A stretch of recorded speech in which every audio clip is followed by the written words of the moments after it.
Hello friends, இன்றைக்கி நம்ம பார்க்க போகிறது ஜாப்பனீஸ் அனிமே சீரீஸ்னா Alya hides her feeling in Russian season 1 episode 3 தான் இன்னைக்குள்ள வீடியோவில் பார்க்க போகிறோம். இந்த எபிசோட் 3ல் வந்துட்டு ஃபுல்லாகவே ஃப்ளாஷ்பேக் ஸ்டோரியாக தான் ஓடிட்டு இருக்கோம். அதில் ஓடையில் நீங்கள் கன்ஃபியூஷன் ஆக வேண்டாம். எந்த இடத்துல ஃப்ளாஷ்பேக் ஓடுது, எந்த இடத்துல ரியல் டைம் ஓடுது அப்படிங்கிறத நான் தெளிவாக எக்ஸ்பிளைன் பண்ணுறேன். சரி வாங்க நம்ம இன்னைக்குள்ள கதைக்குள்ளே போகலாம். இன்றைக்கி நம்ம பார்க்க போகிறது Aliya hides her feeling in Russian season 1 episode 3.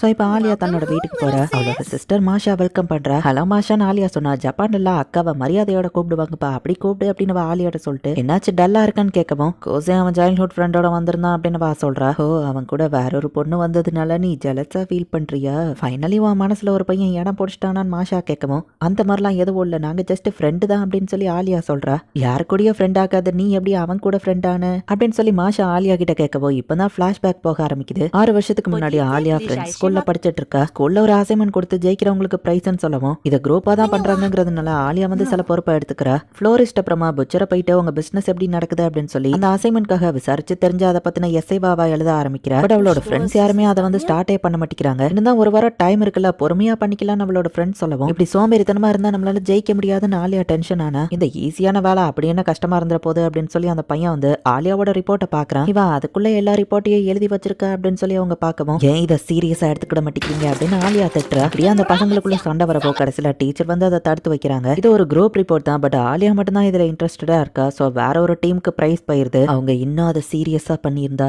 இல்ல இது என்னோட தப்பு தான், மத்தவங்களை நம்பி நான் இருந்திருக்க கூடாது, நான் தனியாவே மொத்த ரிப்போர்ட்டையும் முடிச்சிருந்திருக்கணும், இனி நான் எதனாலும் தனியாவே பண்ணிக்கிடுவேன் அப்படின்னு சொல்லி அவ முடிவு பண்றா. இப்ப அவ படிச்சுட்டு இருக்கிற ஸ்கூலுக்கு ஜப்பான்ல புதுசா வந்தப்போ டிரான்ஸ்ஃபர் எக்ஸாம் ரொம்ப கஷ்டமா இருக்கும், எப்படிப்பா ஈஸியா நீ பாஸ் பண்ணி உள்ள வந்த, அண்ட் கோஜோ உன்னோட ஜாப்பனீஸ் ஸ்பீக்கிங் ரொம்பவே சூப்பரா இருக்குன்னு எல்லாரும் பாராட்டுறாங்க. யாரா அவன் கிளாஸோட ஃபர்ஸ்ட் பீரியடே தூங்கிட்டு இருக்கான், பெல் அடிச்சுட்டு எந்திரி அப்படின்னு சொல்லவும், ஹே நீ தானே அந்த டிரான்ஸ்ஃபர் ஸ்டூடெண்ட் நம்ம ஹீரோ பாக்குறான். 2 பேரும் தன்னோட பேரை சொல்லி இன்ட்ரடியூஸ் பண்ணிக்கிறாங்க. ஓ ஹிக்கரோ நீயும் இந்த கிளாஸ் தானா நம்ம ஹீரோ பாக்குறான், டாக்கச்சியும் இந்த கிளாஸ் தான் அவன் சொல்றான். புக்கு மறந்துட்டா நம்ம ஹீரோ ஃப்ரெண்ட்ட கேட்டுட்டு இருக்கான். பிடில ரொம்ப லேசியா தான் ஓடிட்டு இருக்கான், அப்படி ஒரு சோம்பேறியா நான் பார்த்ததே இல்லை அப்படின்னு சொல்லி ஆலியா பாக்குறா. இப்போ ஸ்கூல் ஃபெஸ்டிவல் ஸ்டார்ட் ஆகுது. இவங்களோட கிளாஸ் வந்துட்டு ஹாண்டர் ஹவுஸ் பண்ணலாம் அப்படின்னு சொல்லி முடிவு பண்றாங்க. எல்லா பசங்களும் கிளம்பி போனதுக்கு அப்புறமா காஸ்டியூமர் ரெடி பண்றேன் அப்படின்னு சொல்லி ஆலியா மட்டும் தனியா உட்காந்து ஒர்க் பண்ணிட்டு இருக்கா. திரும்பவும் அது நடக்குது. மத்த யாருமே இதுல இன்ட்ரெஸ்டடா இல்ல, நானே தனியா இதை பண்ணிக்கிடுவேன் அப்படின்னு ஆலியா சோகமா உட்காந்துட்டு இருக்கும்போது இப்ப நம்ம ஹீரோ கிளாஸ்க்குள்ள வரான். நினைச்ச நீ இங்க தான் இருப்பேன்னு, நீ இன்னும் வீட்டுக்கு கிளம்பலையா, நீ இப்ப கிளம்பு, நாளைக்கு நம்ம எல்லாரும் சேர்ந்து இதை பாத்துக்கலாம் நம்ம ஹீரோ சொன்னா. நானே இந்த வேலையை பாத்துக்கிடுவேன் ஆலியா சொல்றா. ஹேண்டிகிராஃப்ட் கிளப் ஹெல்ப் பண்றதுக்கு ஒத்துக்கிட்டாங்க.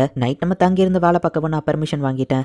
ஸ்டூடெண்ட் கவுன்சில் பிரசிடென்ட் எனக்கு தெரியும். சோ சில ஆளுங்களை வச்சு என் வேலையை முடிச்சிட்டேன் அப்படின்னு நம்ம ஹீரோ சொல்றான். சோ இன்னைக்கு வீட்டுக்கு கிளம்பி நீ தனியா உட்காந்து பண்றதுல எந்த பிரயோஜனமும் இல்ல நம்ம ஹீரோ சொன்னா. எந்த பிரயோஜனமும் இல்லையா, நான் ஒருத்தி தான் அக்கறையோட இங்க உட்காந்து வேலை பார்த்துக்கிட்டு இருக்கேன், யாருக்குமே என் பொறுப்பு அக்கறையும் இருக்க மாட்டேங்கி, மத்தவங்க எப்படி இருந்தாலும் எனக்கு கவலை இல்ல, நான் என்னோட எஃபோர்ட்டை போடுவேன், அதுல என்ன தப்பு இருக்கு அப்படின்னு ஆலியா கேட்கவும், நீ உன்னோட எஃபோர்ட்டை தப்பான இடத்துல போட்டுட்டு இருக்க, ஸ்கூல் ஃபெஸ்டிவல்ங்கிறது எல்லாரும் சேர்ந்து என்ஜாய் பண்றதுக்கு தான், எஃபோர்ட் போடணும்னு நினைச்சேன்னா மத்தவங்களை எப்படி மோட்டிவேட் பண்ணணும்னு தான் நீ பாத்துருக்கணும் நம்ம ஹீரோ சொல்லிட்டு, உன்னை கோவப்படுத்தி இருந்தா சாரி, பட் நீ ஹெல்ப் பண்ண நினைச்சதுக்கு ரொம்பவே தேங்க்ஸ் நம்ம ஹீரோ சொல்றான். ஆலியாவும் சரி அப்படின்னு வீட்டுக்கு கிளம்புறா. அவனுக்கு என்னதான் பிரச்சனை, கிளாஸ்ல எப்பவோ சோம்பேறியா இருக்கிறான் அவன், ஆனா அப்படின்னு சொல்லி ஆலியா யோசிக்கிறா. நம்ம நைட்டு தங்கி இருந்து ஒர்க் பண்ண போறோம், ஸோ நம்ம கிளாஸ்க்குள்ளேயே டெஸ்ட் ஆஃப் கரேஜை வைக்கலாம், அது போக நைட்டு பொண்ணுங்களும் இருப்பாங்க அப்படின்னு சொல்லி பசங்கள்லாம் இம்ப்ரெஸ் ஆகுறாங்க. பொண்ணுங்க முன்னாடி கெத்தா இருக்கணும்னே பசங்கள்லாம் வேற லெவல்ல வேலை பாக்குறாங்க. ஸோ இப்படியே மொத்த கிளாஸும் ஒன்னா சேர்ந்து ஒர்க் பண்ணி அந்த ஹாண்டட் ஹவுஸும் சக்சஸ்ஃபுல்லா போகுது. இவங்க கிளாஸ் ஃபெஸ்டிவல்லையும் வின் பண்றாங்க. நைட்டு ஃபோக் டான்ஸ் நடந்துட்டு இருக்கு. நம்ம ஹீரோ தனியா உட்காந்துருக்கான். எல்லாம் ஆடன ஆட்டாலும் இந்த பழைய காலத்து ஃபோக் டான்ஸ் மாறல. ஆமா நீ ஆடலையா நம்ம ஹீரோ கேட்கவும், இல்ல உனக்கு டான்ஸ் ஆட தெரியாதா நம்ம ஹீரோ கேட்டா. குழந்தையா இருக்கும் போதுல இருந்தே எனக்கு நல்லா ஆட தெரியும், நிறைய பசங்க என்கிட்ட கேட்டாங்க, நான் ரிஜெக்ட் பண்ணிட்டேன் எல்லாரையும் நான் சொல்றா. ஓ நீ தான் ஐஸ் பிரின்சஸ் ஆச்சே, எல்லாரும் உன்னை இப்ப அப்படிதான் கூப்பிடுறாங்க நம்ம ஹீரோ சொல்றான். என்ன பிரின்சஸ் எல்லாம் கூப்பிட வேணாம் அப்படின்னு சொல்லி அவ சொல்லவும், நீ தனிமையில இருக்கா உனக்கு அப்படி பேர் கொடுத்துருக்காங்க நம்ம ஹீரோ சொல்றான். யாருமே என் அளவுக்கு எஃபோர்ட் போட மாட்டேங்கிறாங்க, சோ நான் தனிமையில இருக்கிறத பெட்டரா தான் ஃபீல் பண்றேன், ஈவன் நான் பிறந்ததுல இருந்தேவோ எனக்கு இப்படிதான் லைஃப்ல நடந்துட்டு இருக்கு அப்படின்னு சொல்லவும், அது ஒன்னும் உன்னோட தப்பு இல்ல நம்ம ஹீரோ சொல்றான். அண்ட் கோசே உனக்கு ரொம்பவே தேங்க்ஸ், நான் தனியா இதை பண்ணியிருந்தோம்னா கண்டிப்பா இவ்வளோ ஃபன்னா என்ஜாய் பண்ணியிருக்க மாட்டேன், உன்னாலதான் எல்லாருமே ஒன்னா சேர்ந்து என்ஜாய் பண்ணோம் அப்படின்னு சொல்லவும், நான் ஜஸ்ட் ஒரு பெர்மிஷனை வாங்கினேன், பெருசாலாம் ஏதோ பண்ணல நம்ம ஹீரோ சொல்றான். அன்னைக்கு உன்ட்ட கோவமா அப்படி பேசினதுக்கு மன்னிச்சிரு அப்படின்னு சொல்லவும், ஃப்ரீயா தேங்க்ஸ் எல்லாம் வேணாம், பதிலுக்கு நீ எனக்கு ஏதாச்சும் ஒன்று பண்ணணும், ரஷ்யால ஃபேமிலிக்குள்ள கூப்பிடுறதுக்குன்னு ஒரு தனி பேர் உனக்கு வச்சிருப்பாங்கன்னு கேட்கவும், ஆலியா அப்படின்னு சொல்றா. அப்ப இனிமே நான் உன்னை ஆலியான்னு கூப்பிடுவேன் நம்ம ஹீரோ சொல்றான். இது ஒரு பெரிய விஷயமா ஆலியா கேட்கவும், கிளாஸ்ல இருக்கிற அழகான ஒரு பொண்ணு நான் மட்டும்தான் ஒரு ஸ்பெஷல் நேம் சொல்லி கூப்பிட முடியும், எனக்கு இது ஸ்பெஷல் தான் அப்படின்னு நம்ம ஹீரோ சொல்றான். கொஞ்சம் என் கூட வந்து டான்ஸ் ஆடு அப்படின்னு சொல்லி ஒரு 3 பசங்க வந்து கேட்டுட்டு இருக்காங்க. சாரி எனக்கு டான்ஸ் ஆட வராதுன்னு சமாளிக்கவும், நான் உனக்கு சொல்லி தரேன்னு அந்த பையன் விட மாட்டேங்கிறான். சாரி கைஸ் இவ ஆல்ரெடி ரிசர்வ்டு அப்படின்னு சொல்லி நம்ம ஹீரோ ஆலியாவை கூட்டிட்டு போயிட்டு சின்ன வயசுல இருந்து ஏதோ சூப்பரா டான்ஸ் ஆடுவேன்னு சொன்ன, அது சும்மா பேச்சுக்கு தானே இல்ல ரியலா அப்படின்னு நம்ம ஹீரோ கேட்கவும், உனக்கு காமிக்கிறேன் அப்படின்னு சொல்லி இப்ப நம்ம ஹீரோ கூட சேர்ந்து அவ்வளோ டான்ஸ் ஆடுறா. அடுத்த நாளே நம்ம ஹீரோ திரும்பவும் சோம்பேறியா தூங்கிட்டு இருக்கான். என்ன ஆலியா என்ன ஏதோ குப்பைய பாக்குற மாதிரி பாக்குறா நம்ம ஹீரோ கேட்கறான். போய் ஆசம்னு லாஸ்ட் நைட் நினைச்சேன் பாரு அப்படின்னு ரஷ்யன்ல சொல்றா. சோ அதுதான் நீ அவன் மேல லவ்ல விழுந்த மொமெண்ட் அப்படின்னு மாஷா கேட்கவும், இவ்வளவு நேரம் கதையை ஒழுங்கா கேட்டியா இல்லையா, நாங்க ஜஸ்ட் ஃப்ரெண்ட்ஸ் தான் அப்படின்னு ஆலியா சொல்றா. ஃப்ரெண்ட்ஸ் டூ லவ்வர்ஸ் அப்படிதானே, கிட்டத்தட்ட என்னோட சைல்ட்ஹுட் கிரஷ் மாதிரி அப்படின்னு மாஷா எதையோ யோசிச்சு பாக்குறா. ஈவன் அவன் லேசியா இருந்தாலும் வேலைன்னு வந்துட்டா பெர்ஃபெக்டா முடிச்சிருவான் ஆலியா சொல்லவும், என்னோட சாமியும் இதே மாதிரி தான்,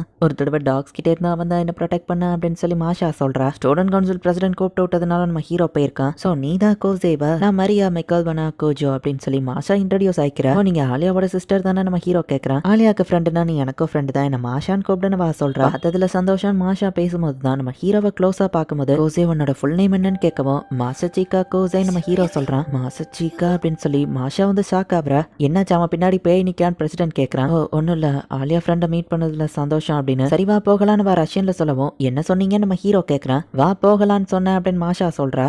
இப்போ ஸ்டூடெண்ட் கவுன்சிலுக்கு தேவையான பொருளை வாங்கதா இவங்க 2 பேரும் வந்திருக்காங்க. இந்த பூனைக்குட்டி பார்க்க ஆலியா மாரியா அழகா இருக்கு அப்படின்னு சொல்லி மாஷா அதை வாங்கலான்னு முடிவு பண்ணுவோம். பிரசிடென்ட் கடுப்பாயிருவாரு அப்படின்னு நம்ம ஹீரோ சொல்றான். பார்க்க ஸ்டூடெண்ட் கவுன்சில் மெம்பர் மாதிரி இருக்கிற பொம்மையை வாங்குற, இது பார்க்க பிரசிடென்ட் மாதிரி இருக்குல்ல அப்படின்னு மாஷா கேட்குவோம். ஆடா ஆமா நம்ம ஹீரோ பாக்குறான். இதுக்கான பில்ல ஸ்டூடெண்ட் கவுன்சிலோட சேர்த்து போட்டுறாதீங்க நம்ம ஹீரோ சொல்றான். ஆலியா மாதிரி இருக்கிற இந்த பூனைக்குட்டியை மட்டும் வாங்கிக்கிறேன் அப்படின்னு மாஷா சொல்றா. இவ ரொம்ப எக்ஸ்ட்ரோவர்ட்டா எனர்ஜெட்டிக்கா இருக்காளே நம்ம ஹீரோ பாக்குறான். கோசே நம்ம இந்த கடைக்கே போயிட்டு தான் போகணும். ஆலியாவை நான் ஓன்டாவை படிக்கிறேன்னு அந்த பூனைக்குட்டி பொம்மையை கொடுத்துட்டு நம்ம ஹீரோவை போட்டோ எடுக்கலான்னு பார்த்தா அது வேணா நம்ம ஹீரோ கேமராவை மறைக்கிறான். டீயை வாங்குறதுக்கு தான் வந்திருக்கேன் அப்படின்னு சொல்லி அந்த ஃபிளேவரை வந்து அவ செக் பண்ணி வாங்கிட்டு இருக்கா. நம்ம ஹீரோவையும் வந்து குடிச்சு பாருன்னு சொன்னா எனக்கு இதுல இன்ட்ரெஸ்ட் இல்ல நம்ம ஹீரோ சொல்லியிருந்தான். யோகிக்கு தான் இதை பத்தின மேனர்ஸ்லாம் தெரியும், அம்மா அவளுக்கு கத்து கொடுத்துருப்பாங்க. நம்ம ஹீரோ அவன் சிஸ்டரை பத்தி யோசிக்கும் போது, சாரி மாஸ்டிக் அவங்க அம்மாவும் நானும் டைவர்ஸ் பண்ண போறோம்னு சொல்லவும், அப்ப நான் உங்களை நம்பி உங்க கூட வரேன்ப்பா நம்ம ஹீரோ சொல்லியிருப்பான். சோபாக்கு உடம்பு சரியில்லாததுனால சாரி பிரதர் என்னால உன் கூட வர முடியலன்னு வா சொல்லியிருப்பா. அதை நம்ம ஹீரோ யோசிச்சு சோகமா இருக்கவும், என்னாச்சு சோகமா இருக்க, நீ ஓகே தானே, ஒன்னும் ஆகாது கவலைப்படாத அப்படின்னு சொல்லி மாஷா வந்து நம்ம ஹீரோவை குழந்தை மாதிரி ட்ரீட் பண்ணுவோம். ஃபீலிங் இது ஃபெமிலியரா இருக்கே அப்படின்னு நம்ம ஹீரோ யோசிக்கும் போது, டீ முதுகுல சுடுது அப்படின்னு நம்ம ஹீரோ சொல்றான். ஆலியா பொம்மை கூட இதை பார்த்து டென்ஷன் ஆகிற மாதிரி காமிக்கிறாங்க. இந்த இடத்துலயே இந்த எபிசோட் முடியுது. சின்ன வயசுல நம்ம ஹீரோ ஒரு பொண்ணுக்காக ரஷ்யன் கத்துக்கிட்டு இருந்திருப்பான்.